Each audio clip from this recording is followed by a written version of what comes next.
G'day, it's Jamie, and welcome to Where's My Yowie. Today, I'm reading a couple of old newspaper reports about a Thylacoleo, or big cat shooting, at Horse Stealers Gully near Keira, New South Wales in 1902. So we'll get into it. This was published in the Inverell Times on Friday, the 5th of June, 1936. Titled, Old Time Episode, Panther Shot, Skin at Times Office. Some time ago, reference was made in these columns to a panther having been shot in the wild Big River country many years ago, which gave rise to many incredulous comments. Mr. Harry Leader has now left at this office a skin of a panther shot by his brother in 1902. Mr. Leader, in an interview, gives full particulars of the incident, and his narrative is undoubtedly accurate and credible. He states that during the big drought of 1902, he, with his brothers Jack and Charlie, were camped on Horse Stealers Gully, a few miles from the Guida River and easterly of Keira. They were in charge of stock there and had cut a pathway from the inland through the gorge to enable the stock to get to the river for water. This path naturally became very dusty. The party frequently saw very large tracks in the dust and at other places, which caused much interest as it was difficult to account for them being too large for any dog. However, the doubt was soon to be put at rest. For one evening, at about 8:30, Charlie was returning along the track to camp when he heard a blood-curdling roar quite near him in the scrub. He watched for a few moments and threw a stone or two, but as nothing happened, he walked on to camp, feeling properly alarmed.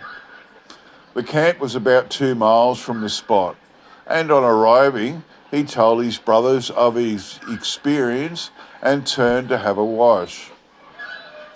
At that moment, they heard a great sniff. Charlie heard it too and picked up a rifle as he sat on a log before the fire. The animal then appeared in the firelight for a moment, and all hands had a good sight of it before it disappeared into the scrub. Harry Leader threw some bushes on the fire, which caused it to flare up, and at that moment the animal reappeared and went to make off along the track away from the camp. Charlie immediately fired at the creature, which emitted another tremendous roar, rushed away about 50 yards, and then fell dead. The party immediately examined it and found it to be some strange animal to the Australian bush. Next morning they skinned it, and a few months later sent the skin to Sydney to be tanned, at the same time asking the tanner to ascertain what the creature was. In reply, the tanner said it was a panther. The party followed the tracks of the panther along the path and ascertained that he had probably followed Charlie to the camp the night before, but fortunately had not dared to attack him. For some nights afterwards, the party heard what they took to be the mother calling to its young. Jack Leader saw what he took to be the mother once after the shooting, but it disappeared into the scrub. About a month after the shooting, Harry saw the creature quite distinctly by the light of a campfire, but he could not shoot as it was in direct line with where his horse was standing. It immediately jumped away and disappeared. A little dog rushed the animal but returned greatly scared. Before all this, the party and an old bushman, Jerry Baldwin, had frequently seen skins of sheep turned inside out, with the whole of the carcass eaten, except the head. Even the tongue had not been touched, and they were quite at a loss to account for the phenomenon, it being quite contrary to the habits of any known bush animal. Some months after the shooting, a dingo trapper lost a big trap, and he followed the tracks for some distance, occasionally seeing unusually large footprints, like a dog's, but too large for any dingo. However, he lost the tracks in the rough country. Some 4 years later, the trap was found attached to a carcass of very large bones. This was held to account for the disappearance of the mother panther. It was reported in the district about the time of the shooting that a panther had escaped from a travelling circus while it was located at Old Bogomildy, and this would account for the presence of the creature in the bush, while the younger animal was its cub born after its escape. Mr. Leader has left the panther skin in this office for a while to enable anyone interested to inspect it, and as a guarantee of the truth of his story, which seems reasonable enough under the circumstances explaining the presence of the panther in the locality. According to Webster's dictionary, a panther is a large, dark-coloured variety of the leopard, marked with large ring-marked spots, the centres of which are darker than the colour of the body. The skin under notice hardly corresponds to this description, though the time which it has elapsed may account for the fact. The end. Okay, so this final article was also published in the Inverell Times on Friday, the 19th of June, 1936. The panther. More evidence. Other incidents. Mr. Harry Leader called at this office during the week and asserted that he was not the one to put fairy tales over people, as has he been accused by critics. He points out that he did not decide that the strange animal was a panther. He asked an independent person in Sydney to give it a name. All that Mr. Leader is sure of is that it was no Australian animal. He does not recollect any stranger coming about the camp after the animal was shot to examine it, but knows that strangers may have been about his camp, was ratted on more than one occasion.